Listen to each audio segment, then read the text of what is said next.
नमस्कार दोस्तों, मेरा नाम है आदित्य कुमार रवि और मैं आप सभी का स्वागत करता हूं तर्कवाद शो के नए एपिसोड में, जहां हम बात करेंगे आज की बड़ी खबरों की। के मीडिया से पूछेंगे या मीडिया को देखेंगे। नमस्कार, आप देख रहे हैं हल्ला बोल, आपके साथ मैं हूं अंजना मुझे ड्रग दो, मुझे ड्रग दो, वो कहती है मुझे ड्रग दो।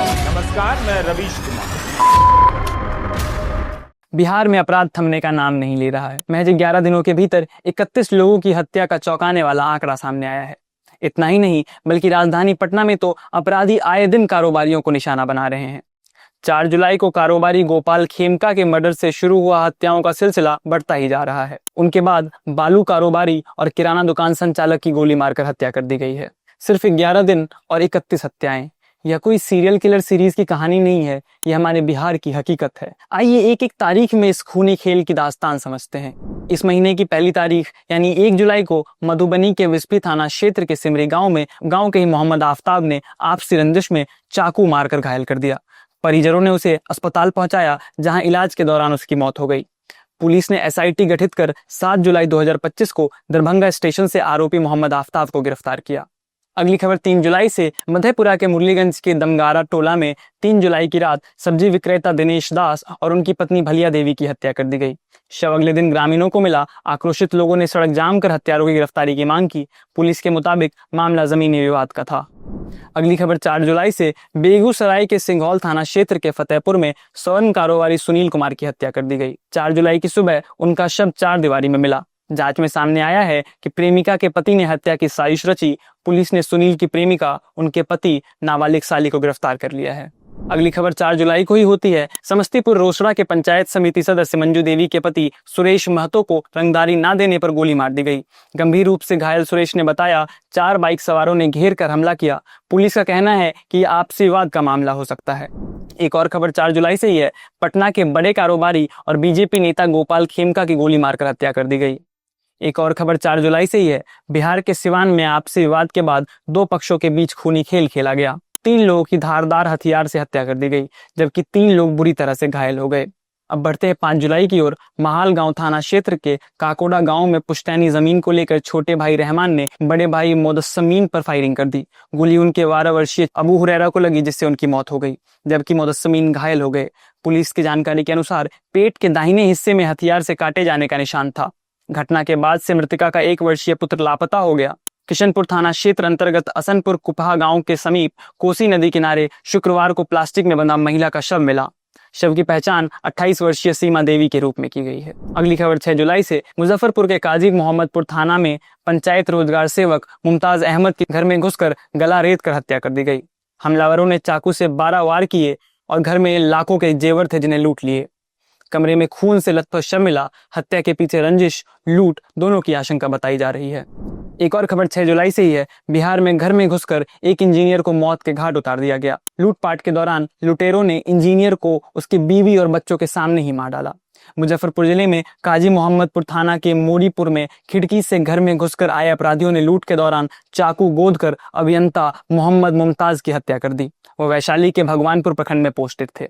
एक और खबर 6 जुलाई से ही है। बिहार के बेतिया जिले के सिरसिया थाना क्षेत्र स्थित गुरबुआ भाबू टोला गांव में रविवार को पैसों के विवाद में एक भयावह रूप ले लिया। गांव के 45 वर्षीय हृदय मिश्र की हत्या कर दी गई। परिजनों का आरोप है कि गांव के ही जयप्रकाश यादव और उनके बेटे विशाल यादव ने पहले कुदाल से हमला किया, फिर घायल अवस्था में ट्रैक्टर से कुचलकर हत्या कर दी। 6 जुलाई को ही दानापुर में निजी स्कूल चलाने वाले 50 वर्षीय अजीत कुमार को देर रात गोली मारकर हत्या कर दी गई। बाइक सवार हमलावरों ने डीएवी स्कूल के पास उन्हें सिर में गोली मारी। घटना के वक्त अजीत अपने पिता के लिए खाना देकर लौट रहे थे। खून से लथपथ हालत में उन्हें अस्पताल ले जाया गया, जहां डॉक्टरों ने उन्हें मृत घोषित कर दिया। एक और खबर 6 जुलाई से ही है। पूर्णिया जिले के एक ही परिवार के 5 सदस्यों की हत्या कर उनके शवों को आग लगा दिया गया। पूर्णिया के टिटमा गांव के एक परिवार के 5 सदस्यों की हत्या कर दी गई। पुलिस ने बताया, हत्या के सिलसिले में 2 लोगों को गिरफ्तार किया गया है। स्थानीय लोगों ने डायन का आरोप लगाकर एक ही परिवार के 5 लोगों की बेरहमी से हत्या कर दी। एक और खबर 6 जुलाई से ही है। बिहार के नालंदा जिले में रविवार को बच्चों के मामूली विवाद में 2 पक्षों के बीच संघर्ष हो गया, जिसके बाद एक पक्ष के लोगों ने दूसरे पक्ष के 2 लोगों को घर में घुसकर गोली मार दी। जिससे दोनों लोगों की मौत हो गई। घटना दीपनगर थाना इलाके के डुमराव गांव की बताई जा रही है। मृतकों की पहचान अनु कुमारी और हिमांशु कुमार के रूप में हुई है। इस घटना से इलाके में सनसनी फैली हुई है। अगली खबर 7 जुलाई से है। मधुबनी जिले के फूलपसार थाना क्षेत्र के बोरवा गांव में देर रात 65 वर्षीय किसान बद्री यादव को अज्ञात अपराधियों ने गोली मार दी। बद्री यादव को घर से जबरन उठाकर 3 किलोमीटर दूर नदी किनारे ले जाया गया और गोली मार दी गई। एक और खबर 7 जुलाई से ही है। वैशाली महानगर के लावापुर नारायण गांव में 55 वर्षीय सुरेंद्र झा की गोली मारकर हत्या कर दी गई। वो अपने समधी विजय झा के यहाँ रुपये और जमीन विवाद सुलझाने पहुंचे थे, तभी बाइक सवार बदमाशों ने सिर में और सीने में गोली मार दी। अगली खबर 8 जुलाई से है। भागलपुर के हबीबपुर थाना क्षेत्र के बदरे आलमपुर के रहने वाले मोहम्मद सद्दाम की चाकू से गोदकर हत्या कर दी गई। यह घटना देर रात 1 बजे की बताई जा रही है। बताया जा रहा है कि पड़ोसी से हुए विवाद में सद्दाम और उनके भाई कुनैन को देर रात 1 बजे चाकू घोंपकर जख्मी कर दिया गया। एक और खबर 8 जुलाई से ही है। भागलपुर के नवगछिया थाना क्षेत्र के तेतरी गांव में हुई देर रात गोलीबारी की घटना में एक युवक की मौत हो गई। मृतक की पहचान तेतरी पकड़ा टोटलिया थाना क्षेत्र साजन कुमार के रूप में हुई है, जो सुभाष राय का बेटा था। घटना तेतरी दुर्गा मंदिर के सामने बजरंगबली मंदिर के पीछे स्थित बगीचे में हुई है। एक और खबर 8 जुलाई से ही है। नवादा जिले के हिसुआ थाना क्षेत्र के अंतर्गत बाजरा गांव में सोमवार देर रात एक दिल दहला देने वाली घटना सामने आई है, जहां एक बेटे ने नशे की हालत में अपने ही पिता की तलवार से वार कर बेरहमी से हत्या कर दी। मृतक की पहचान 60 वर्षीय अनिल कुमार सिंह आजाद के रूप में हुई है। अगली खबर 10 जुलाई को हुई समस्तीपुर के मुसरीघरारी थाना क्षेत्र के गंगापुर गांव में, जहां एक वृद्ध महिला को उसके पड़ोसियों ने पीट पीट कर मार डाला। जानकारी के अनुसार खेत की मेड यानी आरी को लेकर विवाद हुआ था। बताया जा रहा है कि महिला को बेरहमी से पीटा गया और जिससे महिला की मौके पर ही मौत हो गई। 10 जुलाई को ही जहानाबाद के शुकाराबाद थाना इलाके के महचल गांव में हत्या की वारदात हुई, जहां रात में खेत में सोए हुए बुजुर्ग की अज्ञात अपराधियों ने गोली मारकर हत्या कर दी। मृतक की पहचान शिवानंदन के रूप में हुई है, जो रात में धान पटवान के लिए खेत गए हुए थे। इन तमाम हत्याओं के बीच विपक्ष भी सरकार पर हमलावर है। लोकसभा में नेता प्रतिपक्ष और कांग्रेस नेता राहुल गांधी ने सरकार पर निशाना साधते हुए एक्स पर लिखा है कि बिहार बना क्राइम कैपिटल ऑफ इंडिया। हर गली में डर, हर घर में बेचैनी। बेरोजगार युवाओं को हत्यारा बना रहा है गुंडा राज। सीएम कुर्सी बचा रहे हैं, बीजेपी मंत्री कमीशन कमा रहे हैं। मैं दोहरा रहा हूं, इस बार वोट सिर्फ सरकार बदलने के लिए नहीं, बिहार को बचाने के लिए करना है। वहीं बिहार विधानसभा में नेता प्रतिपक्ष तेजस्वी यादव भी सरकार पर निशाना साध रहे हैं। वो क्या कह रहे हैं, आइए सुनते हैं। भयावह स्थिति है बिहार में। टीचर की हत्या होती है, इंजीनियर की हत्या होती है, डॉक्टर की हत्या होती है, वकील साहब की हत्या होती है, व्यवसायिकों की हत्या होती है, ठेकेदारों की हत्या हो रही है, बच्चियों के साथ गैंगरेप हो रहा है, कोई सुरक्षित नहीं महसूस कर रहा है। ये स्थिति बनी हुई है। बीजेपी नेताओं की हत्या हो रही है, प्रतिनिधि जितने हैं जनप्रतिनिधि उनकी हत्या हो रही है, पुलिस की हत्या हो रही है। हम कहना चाहते हैं, नरेंद्र मोदी जी क्यों चुप हैं? एक बार भी चिंता दुख व्यक्त प्रकट किया है या आके भाषण देंगे? इसी सब के साथ बढ़ते हैं दिन की दूसरी बड़ी खबर की ओर, जो कांवड़ यात्रियों से संबंधित है। उत्तर भारत में सावन के महीने में कांवड़ यात्रा का खास महत्व है। लाखों श्रद्धालु गंगाजल लेने हरिद्वार, ऋषिकेश, गंगोत्री जैसे तीर्थ स्थलों पर जाते हैं और वहां से अपने गांव शहर लौटते हैं। लेकिन इस बार श्रद्धा के इस उत्सव में कई जगहों पर आस्था का रूप छोड़कर हिंसा और गुंडागर्दी का रूप ले लिया है। कहीं स्कूल बसों के शीशे तोड़े जा रहे हैं, तो कहीं सड़क पर गंगाजल रखकर जबरन जाम लगाया जा रहा है। सवाल यही है कि कांवड़ यात्रा अब आस्था से ज्यादा आतंक बन गई है क्या? उत्तर प्रदेश के मेरठ में कांवड़ियों ने एक स्कूल बस पर हमला कर दिया। दरअसल एक मामूली सी टक्कर में 4 कांवड़िये हल्के से चोटिल हुए। इस पर गुस्साए कांवड़ियों ने बस के शीशे तोड़ दिए, ड्राइवर को गालियां दी और धमकाते हुए फरार हो गए। पुलिस ने इस घटना की एफआईआर में लिखा है, 4-5 व्यक्तियों द्वारा बस में तोड़फोड़ की गई, ड्राइवर को धमकी देकर भाग निकले। सोचिए, स्कूल बस जिसमें बच्चे बैठे थे, अगर ड्राइवर घबरा जाता, बस पलट जाती तो क्या होता? अगली खबर हरिद्वार से है, जहां पौड़ी के पास कांवड़ियों ने एक चश्मे की दुकान तोड़ डाली। विवाद इतना बढ़ गया कि कांवड़िये हिंसा पर उतर आए। पुलिस ने कांवड़ियों को तुरंत कस्टडी में लिया। इसी हरिद्वार के बहादुराबाद टोल प्लाजा पर 2 दिन पहले कांवड़ियों ने रोडवेज बस और पुलिस गाड़ी के शीशे तोड़ दिए थे। कारण, एक गाड़ी से उनकी कांवड़ खंडित हो गई थी। पुलिस ने 3 मुख्य आरोपी वीरेंद्र, गोविंद और सुमित को गिरफ्तार किया और 150 अज्ञात कांवड़ियों पर एफआईआर दर्ज की है। वहीं गाजियाबाद के मोतीनगर में एक गाड़ी ने गलती से एक कांवड़ियों को हल्की ठक्कर मार दी। इससे कांवड़ का जल गिर गया और कांवड़िये भड़क गए। उन्होंने न सिर्फ गाड़ी तोड़ी, बल्कि ड्राइवर को इतनी बुरी तरह पीटा कि वो अधमरा हो गया। ये वही लोग हैं जो गंगा जल के लिए पूरे रास्ते बोल बम के जयकारे लगाते जाते हैं, लेकिन इनकी करतूत देखिए, एक इंसान को जान से मारने पर उतारू हो गए। वहीं हरिद्वार में कांवड़ियों ने सड़क पर गंगाजल रखकर जाम लगा दिया। कारण पुलिस ने उन्हें गंगाहर पटरी के रास्ते यूपी दिल्ली हरियाणा भेजना चाहती थी, लेकिन कांवड़िए जबरन दिल्ली देहरादून हाईवे से जाना चाहते थे। पुलिस को आखिरकार लाठी भाजनी पड़ी। वहीं अमरोहा के गजरौला में कांवड़ियों ने एक ढाबे पर जमकर हंगामा किया। आरोप लगाया कि खाने में अंडे की कड़ी मिलाई गई है। फूड सेफ्टी विभाग ने जांच में पाया कि आरोप पूरी तरह से झूठ था। असल में मामला पैसे से लेन देन का था, लेकिन धार्मिक भावना आहत का कार्ड खेलकर भीड़ ने ढाबा तोड़ने में कोई कसर नहीं छोड़ी। वहीं उत्तराखंड के कोटद्वार में कांवड़ यात्रा में चरस सप्लाई करते हुए 2 सप्लायर हरीश और संजीव कुमार पकड़े गए हैं। 6 लाख रुपए की चरस भी बरामद की गई है। आस्था के नाम पर कानून को ठेंगा दिखाया जा रहा है। हर साल करोड़ों लोग कांवड़ यात्रा करते हैं, लेकिन कुछ असामाजिक तत्व आस्था को ढाल बनाकर कानून तोड़ने में लगे हैं।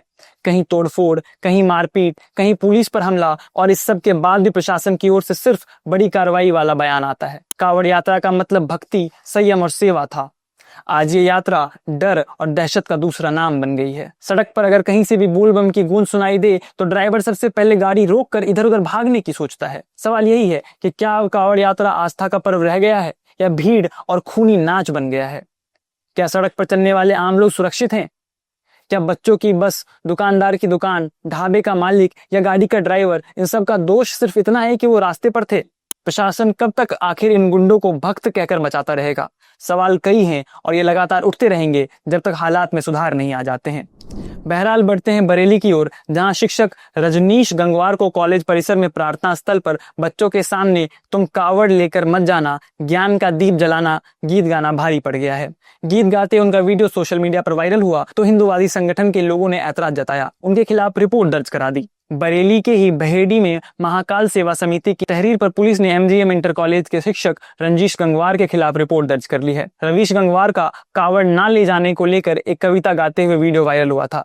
इसका लोग विरोध कर रहे थे। महाकाल सेवा समिति ने उनके खिलाफ थाने में तहरीर दी, जिस पर पुलिस ने रिपोर्ट दर्ज कर जांच शुरू कर दी है। आइए जानते हैं पूरा मामला। एमजीएम इंटर कॉलेज के अध्यापक रजनीश गंगवार का वीडियो वायरल होने के बाद विवाद पनपा है। दरअसल शिक्षक ने प्रार्थना स्थल पर बच्चों के सामने तुम कावड़ लेने मत जाना, ज्ञान का दीप जलाना गीत गाया था। कई लोग इसे धर्म विशेष की भावनाओं से जोड़कर देख रहे हैं। हिंदूवादी संगठन के लोगों ने ऐतराज जताकर कार्रवाई की मांग की। सोशल मीडिया पर लोग इस गीत पर तरह तरह के कमेंट कर रहे हैं। इस मामले में शिक्षक रजनीश ने खुद को बेकसूर बताया है। उनका कहना है कि उन्होंने छात्रों को पढ़ाई के प्रति जागरूक करने के लिए यह गीत गाया था, किसी धर्म के विरुद्ध कोई बात नहीं कही है। वहीं डीआईओएस डॉक्टर अजीत सिंह ने बताया कि वीडियो के बारे में जांच कराई जा रही है। इसमें शिक्षक का स्पष्टीकरण लिया गया है। शिक्षक की मंशा खराब नहीं है, वीडियो पहले का है, किसी ने तूल देने के लिए जानबूझकर सावन के दिनों में इसे वायरल किया है। सीओ बहेड़ी अरुण कुमार सिंह ने बताया कि रजनीश गंगवार कॉलेज परिसर में छात्र छात्राओं को इकट्ठा कर कविता पाठ माध्यम से कावड़ यात्रा के बारे में आपत्तिजनक टिप्पणी की गई है। इसका वीडियो सोशल मीडिया पर वायरल हुआ। इस मामले में तहरीर मिलने पर रिपोर्ट दर्ज की गई है। सही बात है, कार्रवाई की भी जानी चाहिए। जहां बेबी बियर पी के नाचे लगलू छमक छमक छम जैसे गाना गाने वाले सांसद संसद की शोभा बढ़ा रहे हैं, वहां तो शिक्षक बच्चों से कह रहा है तुम ज्ञान की दीपक जलाना, आईएएस आईपीएस बनना, ये तो अपराध ही है। मैं आपको उस कविता की कुछ पंक्तियां पढ़कर सुनाता हूँ। वो कहते हैं कि कावड़ ढोकर कोई वकील कोई डीएम एसपी नहीं बना है, कावड़ ढोकर कोई वकील डीएम एसपी नहीं बना है, कावड़ जल से कोई बनिया हाकिम वैद नहीं बना है, कावड़ से बुद्धि विवेक का तनिक विकास न होगा, भांग धतूरा गांजा सुल्फा मद से कोई उदार न होगा, जाति धर्म का नशा छोड़कर स्वयं कल्याण करो तुम, शिक्षा पुस्तकालय में पढ़ ज्ञान प्रगाढ़ करो तुम, सत्कर्मों से मानव सेवा कर प्रेम का दीप जलाना, कावड़ लेने मत जाना तुम ज्ञान का दीप जलाना, कावड़ लेने मत जाना तुम ज्ञान का दीप जलाना, मानवता की सेवा करके तुम सच्चे मानव बन जाना, मानवता की सेवा करके तुम सच्चे मानव बन जाना। यही वो कविता है जिसको पढ़ने के बाद उस शिक्षक पर एफआईआर कर दिया गया है। ये कविता हमने भी पढ़ दिया है। अब उम्मीद है कि हम पर भी एफआईआर कर दिया जाएगा। लेकिन एक बात जो सवाल हर बार पूछा जाता है योगी आदित्यनाथ सरकार से कि आखिर वो इतनी असहनशील क्यों है, क्यों हर बार उन्हें एफआईआर करना पड़ता है, क्यों उन्हें डर लगता है तमाम चीजों से। खैर, जो कुछ भी निकल कर आता है सरकार की तरफ से वो देखना बहुत दिलचस्प होगा। तब तक आप देखते रहें तर्कवाज शो। मैं आदित्य कुमार रवि आपसे इजाजत चाहता हूँ। नमस्कार।